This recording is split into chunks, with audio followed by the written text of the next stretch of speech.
Hello tout le monde, j'espère que vous allez bien. Donc aujourd'hui on se retrouve pour une nouvelle vidéo et dans cette vidéo on va voir le suivi de mon portefeuille numéro 2 qui correspond au mois de juillet. Donc pour commencer on va voir la performance des différents indices par rapport à mon portefeuille. Alors ce mois-ci mon portefeuille a eu une performance de 11,30%. Donc c'est énorme, c'est la meilleure performance mensuelle de mon portefeuille depuis son ouverture.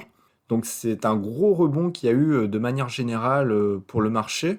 Donc le CAC 40 c'est pareil, le CW8 et le S&P 500. Donc est-ce que c'est un rebond juste avant une nouvelle baisse, une nouvelle grosse baisse? Ça je n'en sais rien. Après me concernant ça me pose pas de soucis, donc je continue de renforcer chaque mois. Donc que ça continue de monter ou que ça baisse, ce n'est pas grave, j'ai une vision long terme. Et même si c'est un mal pour un bien, il faut mieux encore que le marché descende dans les prochaines semaines et les prochains mois pour pouvoir renforcer à un prix encore plus intéressant. Donc pour revenir aux performances, ce mois-ci mon portefeuille a fait 11,30% à comparer au CAC 40 Global Return, c'est-à-dire avec les dividendes qui a fait 10,21%, le CW8 qui est un ETF monde éligible PEA qui a fait 10,29% et le S&P 500 qui a la meilleure performance des différents indices et également par rapport à mon portefeuille qui a eu une performance ce mois-ci de 11,40%. Ensuite, concernant la performance annuelle, donc depuis le 31 décembre jusqu'à aujourd'hui, mon portefeuille a eu une performance de moins 3,49%.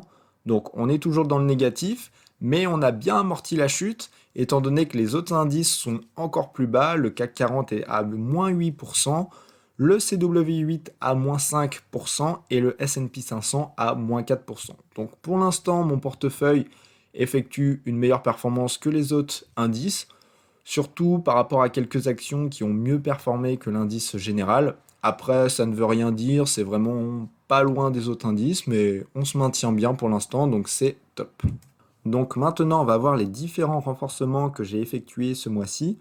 Donc comme à mon habitude, je continue de renforcer essentiellement mes ETF et aussi quelques actions solides comme Air Liquide ce mois-ci. Donc ce mois-ci, j'ai renforcé un ETF CW8, donc c'est un ETF monde. J'ai renforcé également mon ETF Nasdaq. J'ai renforcé mon S&P 500 Edge parce que je trouve que pour l'instant, la valorisation entre l'euro et le dollar reste très bas et je préfère me couvrir au cas où on repasse justement dans les 1,10 ou 1,15 euros pour 1 dollar. J'ai également renforcé mon ETF Europe Growth car cela me permet de renforcer une multitude d'entreprises très solides européennes. Donc par exemple, à l'écran, vous pouvez voir les principales positions de l'ETF. Il y a ASML Holding à hauteur de 10%, LVMH à 8%, L'Oréal, Schneider Electric, Air Liquide, Airbus, Prosus, et ainsi de suite. Donc ça me permet vraiment de renforcer toutes ces positions en un seul clic. Et étant donné que toutes ces entreprises ont majoritairement baissé depuis le début de l'année, ça me permet d'éviter de choisir laquelle renforcer et de vraiment renforcer tout en même temps dans une optique de gestion passive avec les ETF. Et pour finir, j'ai renforcé Air Liquide, qui est une entreprise solide et qui a une bonne croissance depuis maintenant pas mal d'années, donc ça me permet d'accumuler quelques actions de temps en temps. Je trouvais le moment opportun parce que depuis juin, l'action a perdu environ 12% et elle est en pleine consolidation. Donc pour moi, c'était le moment de reprendre quelques actions. D'ailleurs, si jamais vous êtes intéressé par les ETF que j'ai achetés ce mois-ci et que vous voulez les retrouver sur votre courtier, je vous ai mis ici les codes de ticker et les codes ISIN pour vous permettre de les retrouver plus facilement. Donc si vous voulez, vous pouvez mettre pause et les retrouver directement. Concernant les dividendes, ce mois-ci, j'ai reçu 77,88 euros de la part de Total Energy. Donc pour rappel, ils distribuent leurs dividendes tous les trimestres. Et j'ai également reçu 33 euros de mon ETF Growth que je vous ai présenté justement avant avec les principales positions. Donc ce mois-ci, c'est un total de 110,88 euros que j'ai reçu sur mon PEA. Donc là, vous pouvez voir l'état de mon portefeuille à date du 1er août. Donc comme vous pouvez le voir, j'ai actuellement 52% de mon portefeuille qui est composé d'ETF. Donc la première ligne, c'est le S&P 500 suivi de l'ETF World.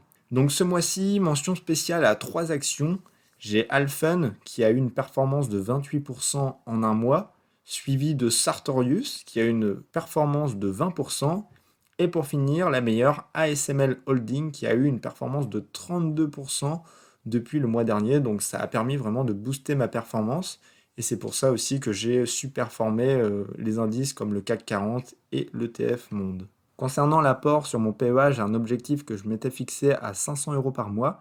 Et ce mois-ci, j'ai ajouté 2000 euros à mon PEA, donc l'objectif est largement atteint. Et mes renforcements continuent. Et d'ailleurs, pour la première fois depuis son existence, mon PEA a atteint les 50 000 euros, donc c'est une première belle étape. Et la prochaine grosse étape, c'est les 100 000 euros, donc j'espère que ça arrivera assez vite. Et maintenant, pour finir, le deuxième suivi de mon portefeuille sur la chaîne YouTube, on va voir la valorisation par rapport à l'apport de mon portefeuille. Donc depuis l'origine, j'ai mis 47 500 euros sur mon PEA et il est actuellement valorisé à 54 237 euros. Ça fait une plus-value de 6 737 euros depuis l'ouverture du PEA. Et comme vous pouvez le voir, pour l'instant, on se situe au-dessus de la courbe des apports. On peut très bien y revenir ou passer en dessous, mais pour l'instant, tout se passe très bien. Donc voilà, j'espère que le suivi de mon portefeuille numéro 2 vous aura plu. Et le prochain suivi sera maintenant début septembre. Donc en attendant, laissez-moi un petit j'aime, abonnez-vous et dites-moi en commentaire ce que vous en pensez de mon portefeuille. Pour me soutenir, n'hésitez pas à vous abonner et à aimer la vidéo. Et je vous dis à très vite pour une prochaine vidéo. Merci.